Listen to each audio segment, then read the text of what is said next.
बिस्मिल्लाहिर्रहमानिर्रहीम। आज हम लोग बायोस्टैट्स पढ़ेंगे। ठीक है, बायोस्टैटिस्टिक्स में क्या होता है कि आपके पास डेटा होता है, किसी भी पॉपुलेशन का डेटा होता है, आप उसको कलेक्ट करते हो, एनालाइज करते हो एंड देन उसको इंटरप्रीट करते हो और फिर उसको डिसमिनेट करते हो। ठीक है, तो बायोस्टैटिस्टिक्स में all about the data collection and analysis. सही है। अब कोई भी पॉपुलेशन होती है, पाकिस्तान की पॉपुलेशन है फॉर एग्जांपल, उसमें से हम कोई डेटा कलेक्ट कर रहे हैं फॉर एग्जांपल कि उनका हीमोग्लोबिन लेवल चेक करें, ये चेक करने के लिए कि नॉर्मल हीमोग्लोबिन लेवल कितना होता है। ऑब्वियसली आपको पता है 12 ग्राम्स 14 या 15 ग्राम्स होता है। ठीक है, तो ये सारा हमें किस तरह पता चलता है? हम लोग सारे लोगों को इकट्ठा करते हैं, उनमें से एक सैंपल लेते हैं और उनमें से उनके सबके हीमोग्लोबिन लेवल्स चेक करते हैं और फिर हम एंड पे वो सारा कलेक्ट करके, ठीक है, कंप्यूटर में एंटर करके वगैरह, फिर उसको वो उसका एवरेज निकाल के हमें पता चल जाता है कि नॉर्मल पॉपुलेशन मतलब पॉपुलेशन में नॉर्मल एवरेज हीमोग्लोबिन कितना है। ठीक है, तो ये हर कंट्री का या इस तरह कोई भी चीज़, कोई भी किसी भी चीज़ का डेटा आप इस तरह निकालते हो। ठीक है, तो और ये बहुत इंपॉर्टेंट होता है, आगे आपको सब बताऊंगी मैं आहिस्ता आहिस्ता। तो सबसे पहले हम लोग कंसिडर करते हैं फॉर एग्जांपल कि हमारे पास एक पॉपुलेशन है। ठीक है, हमारे पास एक पॉपुलेशन है और उसका हमने क्या करना है, फाइंड।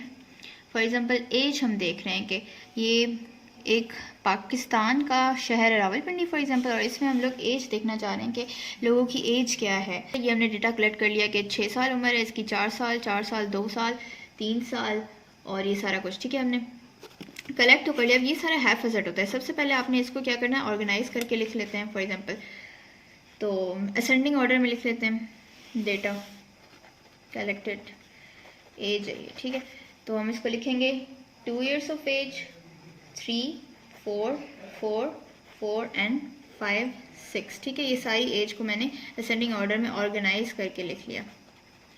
अब हमने क्या करना है, अब हम इसकी एवरेज निकालेंगे, यानी कि जो ये शहर है उसमें एवरेज एज क्या है।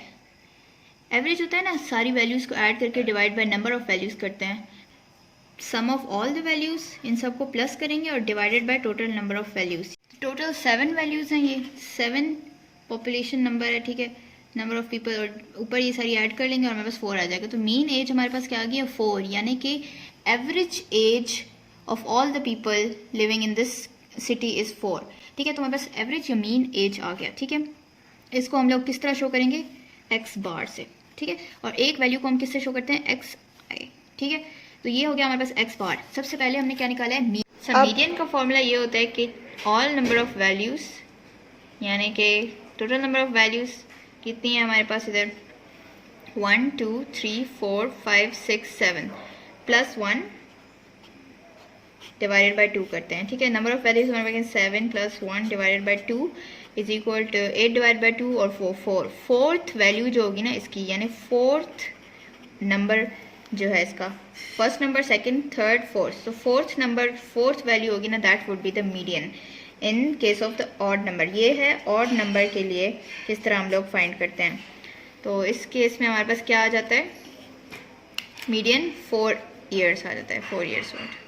ठीक है, इसी तरह आप इसमें से निकालो, इसमें से अब ये क्या इवन नंबर बन गया है, 1 2 3 4 5 6 7 8 वैल्यूज़ हैं। ठीक है, तो ये इवन नंबर हो गया। इसके लिए हमने क्या करना है कि जो मिडल 2 वैल्यूज़ है ना, फॉर एग्जांपल इसमें कौन सी बनेंगी, या ये दो मिडल वैल्यूज़ हैं, इन दोनों को डिवाइड बाय 2 करते हैं प्लस करके। तो इसको क्या करेंगे, 4 plus 4 divide by 2 is equal to 8 divide by 2 4 आ गया हमारे पास आंसर। ठीक है, 4 क्या है हमारे पास, इसका मीडियन है। और मोड जो होता है हमारे पास वो होता है जिस नंबर की, जिस वैल्यू की सबसे ज़्यादा फ्रीक्वेंसी हो।